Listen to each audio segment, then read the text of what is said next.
오늘 나눌 말씀은 신명기 15장 1절에서 11절 말씀입니다. 신명기 15장 1절에서 11절 말씀 우리 함께 보겠습니다. 신명기 15장 1절에서 11절 우리 한 목소리로 읽겠습니다. 매 7년 끝에는 면제하라. 면제의 규례는 이러하니라. 이 그의 이웃에게 구워준 모든 체주는 그것을 면제하고 그의 이웃에게나 그 형제에게나 독촉하지 말지니 이는 여호와를 위하여 면제를 선포하였음이라. 내가 만일 내 하나님 여호와의 말씀만 듣고 내가 오늘 내게 내리는 그 명령을 다 지켜 행하면 내 하나님 여호와께서 내게 기업으로 주신 땅에서 내가 반드시 복을 받으리니 너희 중에 가난한 자가 없으리라. 내 하나님 여호와께서 내게 허락하신 대로 내게 복을 주시리니 내가 여러 나라에 꾸어줄지라도 너는 꾸지 아니하겠고 내가 여러 나라를 통치할지라도 너는 통치를 당하지 아니하리라. 내 하나님 여호와께서 내게 주신 땅 어느 성읍에서든지 가난한 형제가 너와 함께 거주하거든 그 가난한 형제에게 내 마음을 완악하게 하지 말며 내 손을 움켜쥐지 말고 반드시 내 손을 그에게 펴서 그에게 필요한 대로 쓸 것을 넉넉히 구워주라. 삼가 너는 마음에 악한 생각을 품지 말라. 곧 이르기를 일곱째 해 면제년이 가까이 왔다 하고 내 궁핍한 형제를 악한 눈으로 바라보며 아무것도 주지 아니하면 그가 너를 여호와께 호소하리니 그것이 내게 죄가 되리라. 너는 반드시 그에게 줄 것이요 줄 때에는 아끼는 마음을 품지 말 것이니라. 이로 말미암아 내 하나님 여호와께서 내가 하는 모든 일과 내 손이 닿는 모든 일에 내게 복을 주시리라. 땅에는 언제든지 가난한 자가 그치지 아니하겠으므로 내가 내게 명령하여 이르노니 너는 반드시 내 땅 안에 내 형제 중 곤란한 자와 궁핍한 자에게 내 손을 펼지니라. 아멘.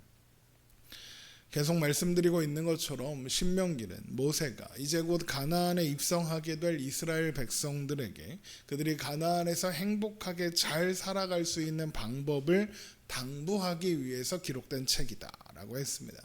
그래서 신명기에 기록된 규례와 법도와 율법들도 모두 그런 맥락 속에 있다 말씀드렸죠.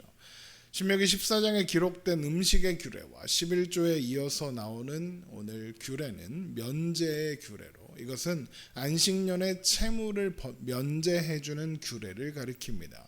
이스라엘 백성들은 7년마다 안식년이 돌아오면 채무를 면제해 주어야 합니다. 신명기 15장 1절입니다. 매 7년 끝에는 면제하라. 면제의 규례는 이러하니라. 그의 이웃에게 구워준 모든 체주는 그것을 면제하고 그의 이웃에게나 그 형제에게 독촉하지 말지니 이는 여호와를 위하여 면제를 선포하였음이라.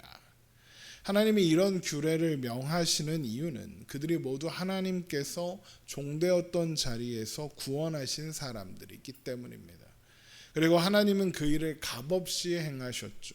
또한 값없이 가나안 땅을 주셨습니다. 그러므로 이스라엘 백성들은 가난하여 빚을 져야 하는 동족에게 이자를 받으면 안 되고 또 7년마다 빚을 아예 탕감해 줌으로써 자신들이 받은 은혜를 또한 베푸는 자가 되어야 한다라고 하시는 겁니다. 은혜를 받아 사는 존재이니 또한 은혜를 베푸는 자가 되어라. 사랑받았으니 사랑하는 사람이 되어라 라는 것이죠. 다만 이방인은 이것에 해당하지 않습니다. 신명기 15장 3절입니다. 이방인에게는 내가 독촉하려니와 내게 내 형제에게 구워준 것은 내 손에서 면제하라입니다.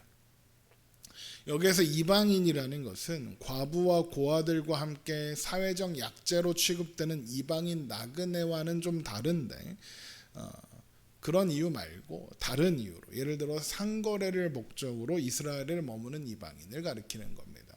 이런 경우에는 이자를 받는 것 또한 허용됩니다.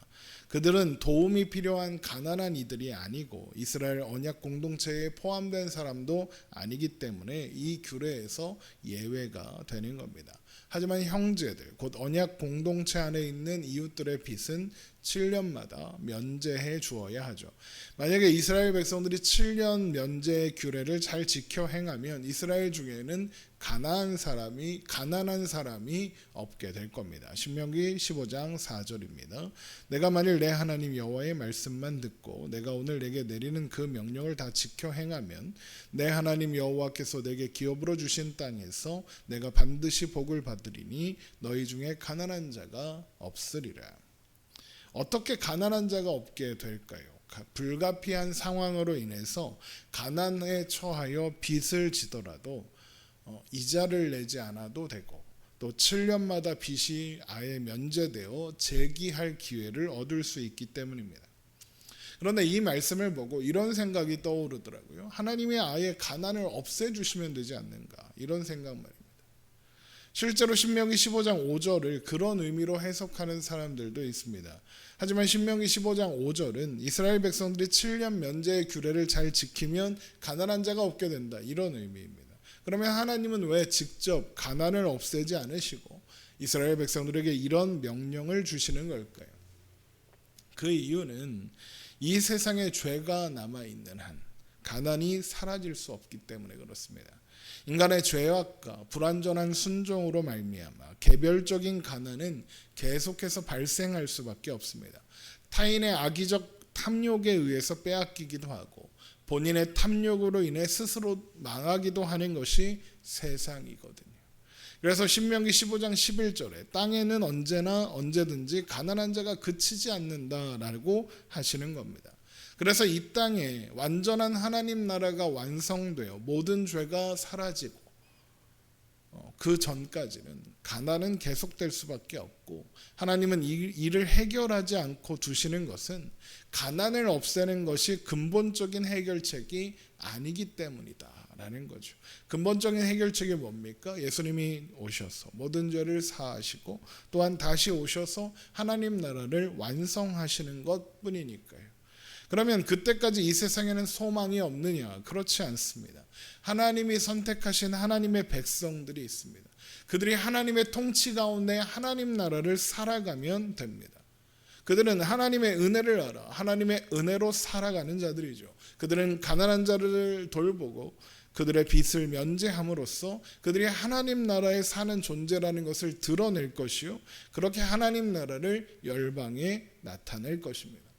그래서 이어지는 신명기 15장 6절에 내 하나님 여호와께서 내게 허락하신 대로 내게 복을 주시리니 내가 여러 나라에 꾸어줄지라도 너는 꾸지 아니하겠고 내가 여러 나라를 통치할지라도 너는 통치를 당하지 아니하리라 라고 하는 겁니다. 이것은 단순히 너희가 하나님이 복 주셔갖고 부자가 될 거다, 이런 의미가 아닙니다.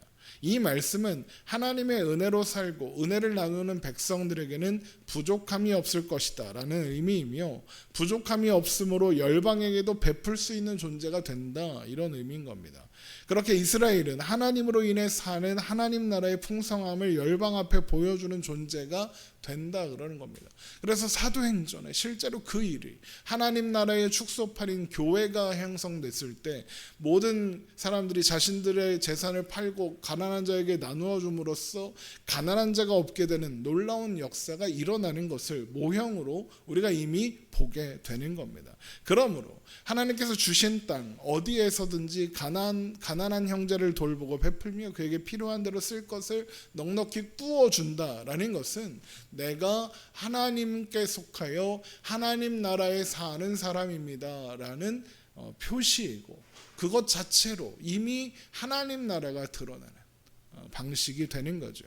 그래서 신명기 15장 7절에 내 하나님 여호와께서 내게 주신 땅 어느 성읍에서든지 가난한 형제가 너와 함께 거주하거든 그 가난한 형제에게 내 마음을 완악하게 하지 말며 내 손을 움켜쥐지 말고 반드시 내 손을 그에게 펴서 그에게 필요한 대로 쓸 것을 넉넉히 부어주라 그러는 겁니다. 그렇게 하나님의 은혜 안에서 사는 자인 것을 드러내라라는 거죠. 또한 그러므로 당연히 의도적으로 빚을 면제해 주는 것이 아까워서 면제년이 멀지 않았다고 가난한 형제에게 꾸어주지 않고 돌보지 않으면 그를 돌보시는 하나님 앞에 죄가 될 것이다 그러시는 겁니다. 신명기 15장 9절입니다. 삼가 너는 마음에 악한 생각을 품지 말라. 곧 이르기를 일곱째 해 면제년이 가까이 왔다 하고 내 궁핍한 형제를 악한 눈으로 바라보며 아무것도 주지 아니하면 그가 너를 여호와께 호소하리니 그것이 내게 죄가 되리라 합니다. 그러므로 가난한 자에게 면제년이 가깝든 면제년이 당장 다음 달이든 아니든 멀든 가깝든 아끼지 않고 주어야 한다라는 거죠. 그러면 하나님께서 그런 일을 계속할 수 있도록 그 손 또한 채워주신다 그러십니다. 신명기 15장 10절입니다. 너는 반드시 그에게 줄 것이요 줄 때에는 아끼는 마음을 품지 말 것이니라. 이로 말미암아 내 하나님 여호와께서 내가 하는 모든 일과 내 손이 닿는 모든 일에 내게 복을 주시리라. 그리고 이것은 본문이 직접 말하고 있지는 않지만 당연히 꾸고자 하는 자에게도 적용되어야 하는 원리이겠죠. 이걸 이용해서 악용해서 필요하지 않으면서도 면제년이 가까울 때 일부러 빚을 내고 갚지 않으려고 하는 자들도 있을 겁니다.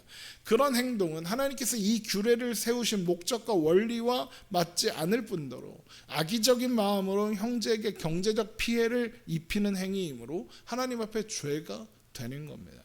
하지만 하나님께서 면제의 규례를 세우신 그 뜻을 알고 그 마음을 알아서 형제를 나누고 돌보면 이 세상에 죄가 있는 이상 사라지지 않을 가난에 고통받을 사람이 없을 겁니다. 무슨 말입니까? 하나님 나라가 실현된다 이거죠. 신명기 15장 11절 땅에는 언제든지 가난한 자가 그치지 아니하겠으므로 내가 내게 명령하여 이르노니 너는 반드시 내 땅 안에 내 형제 중 곤란한 자와 궁핍한 자에게 내 손을 펼지니라. 그러니까 결국 오늘 말씀은 단순히 채무를 변제해줘라 이런 의미가 아니라 우리가 누리고 사는 모든 것은 하나님께서 값없이 은혜로 주신 것이니 마땅히 은혜를 나눔으로써 그 은혜와 사랑을 아는 자로서 하나님께 속하여 하나님 나라에 사는 자로서 살아가라는 겁니다. 우리에게 있는 것 중 하나님께 받지 않은 것이 없습니다. 하나님의 사랑과 은혜가 우리를 살게 합니다. 그것을 아는 자로 마땅히 나눌 것을 나누며 사는 삶이 하나님 안에서 사는 행복한 삶인 겁니다. 그리고 그것이 하나님 나라의 모형이다 이겁니다. 하나님께서 우리에게 그렇게 넉넉히 대하셨으니 우리 또한 넉넉한 마음으로 살아가기로 하는 그런 우리가 되기를 주님의 이름으로 축원합니다. 기도하겠습니다.